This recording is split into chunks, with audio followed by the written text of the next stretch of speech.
away and show how to install the Photoshop Touch app. Google Play used to sell it. They do not anymore. They do not provide support for it. You can go down to the description and just jump on the link that is to the app that is in my Google Drive, but I highly suggest you watch this first few seconds because you have to have an option enabled to even install the app, or any app for that matter that's not in the Google Play Store. So open your settings. You will see something called, or tab security, whatever. Yep. And down here, unknown sources, it states allow installation of apps from sources other than the Play Store. And once again, as I just said, they don't support it anymore. It was taken off Google Play. So obviously it's coming outside of Google Play, so that's why it has to be enabled. So if it's not already checked, check it. This will pop up. This basically is just stating that they're not responsible for anything that you are. You can, again, like I said, you go down to the description. It will take you to my Google Drive, where you can get the, you won't see the same stuff, but right here, the first one, it'll take you to my Google Drive where you can get it. Or you can hang out, and I am going to go over the interface, just show where some stuff is located, how to export your image when you're done, etc. and so forth. I want to cover everything, well, at least all the basics. But let's jump on over to my G Drive, and let's get this bad boy installed. Okay, and after you go into the description and click the link, which will be a link to my Google Drive, which is what you see, that is the app. You're just going to click on that, and it will start installing. And I will pause while it does so, and I will be right back. Okay, it's almost done here. And since we're not installing it from Google Play, it will not automatically be on the home screen once we're done installing. It will be in your app drawer, but just click install and it installs it.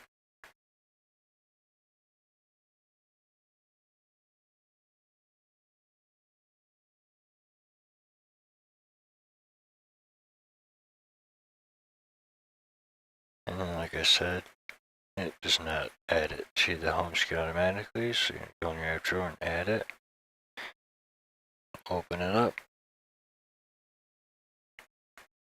And basically the only downside, and this is due to it not being supported, it's not in the Google Play Store, etc.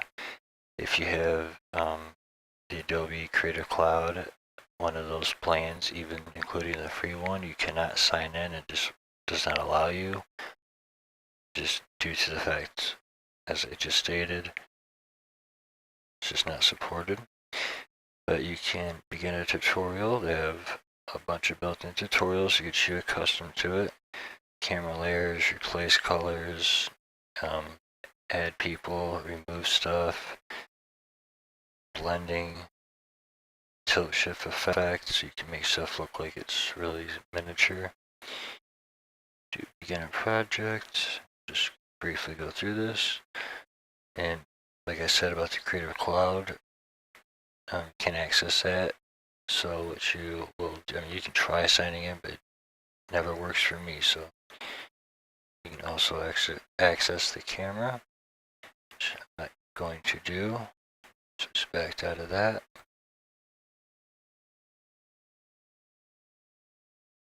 So local photos, you can go online, download a photo, or if you have your own, or use Google Drive. I have one in here already, South Park one, just for an example. So I open it up and just briefly on your right side, that's your layer panel.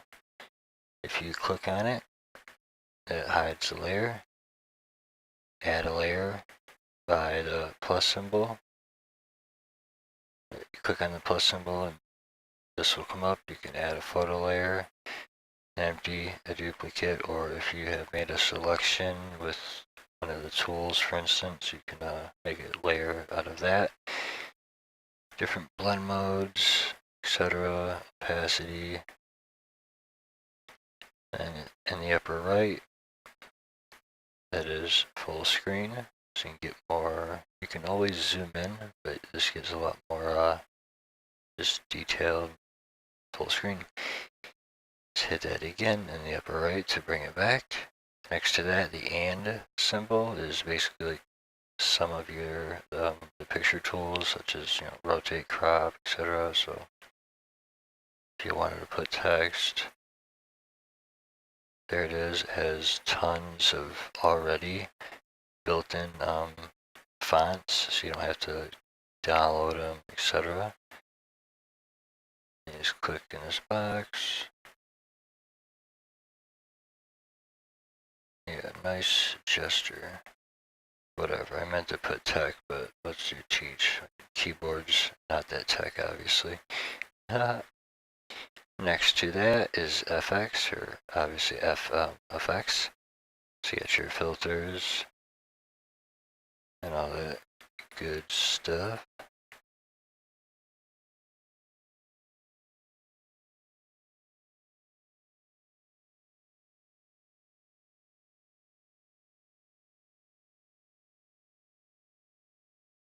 As you can see, text is changing and everything else. Because it's just like the regular Photoshop, you want to have the layers selected. So now I have the full photo selected. Let's add it again, and there it is. So you can change each individual layer. I meant to hit the other one, but with this is basically you can recrop it, turn it, lock it, etc. But that was the 4 arrows, but back it up a little bit. Sorry about that. Essentially the 2 sliders next to FX. That is your layer adjustments. So let's just do an invert of the color. So make it looks like a kind of a negative of a photo or so. And then you got this is, etc. You can mess with it. If you were to grab one of the tools, you can make a circle, etc. The pen/pencil tool, pretty straightforward. Cut, copy, merge, clear. The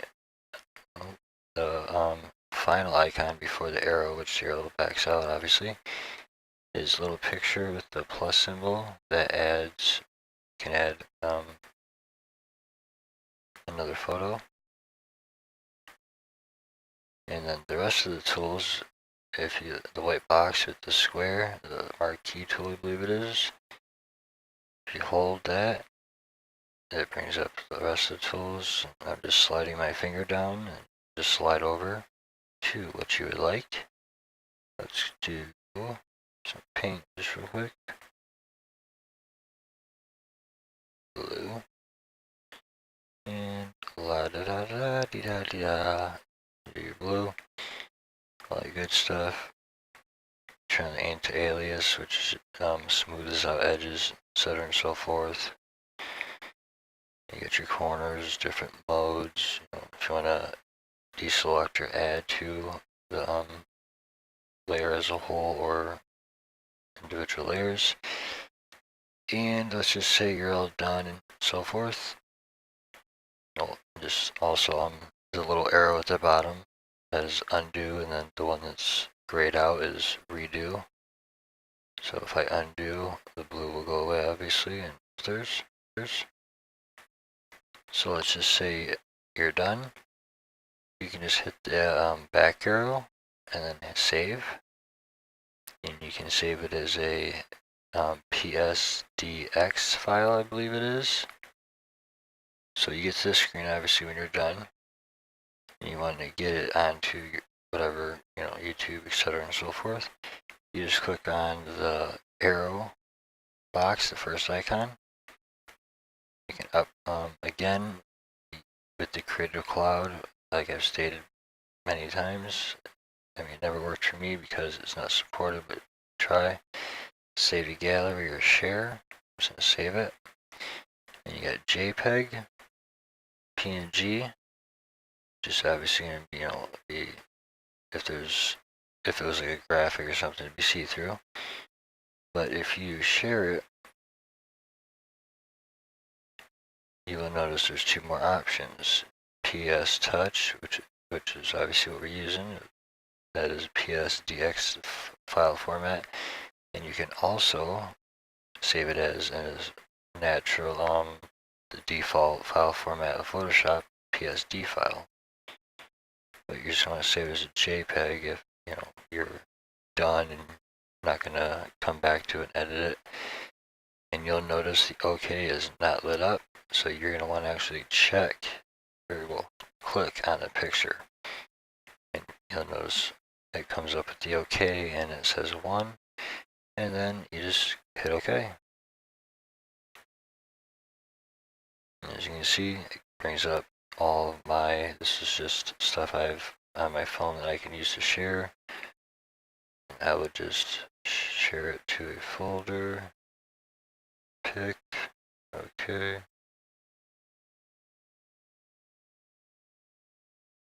And then there it goes, it uploads to your drive. And that's about it. There's no watermarks or nothing like that, of course. So I hope you guys enjoy. If there's any questions, anything in that nature, please leave them below and I will get to you as soon as I can and help you out. Thank you very much for watching and have a good one.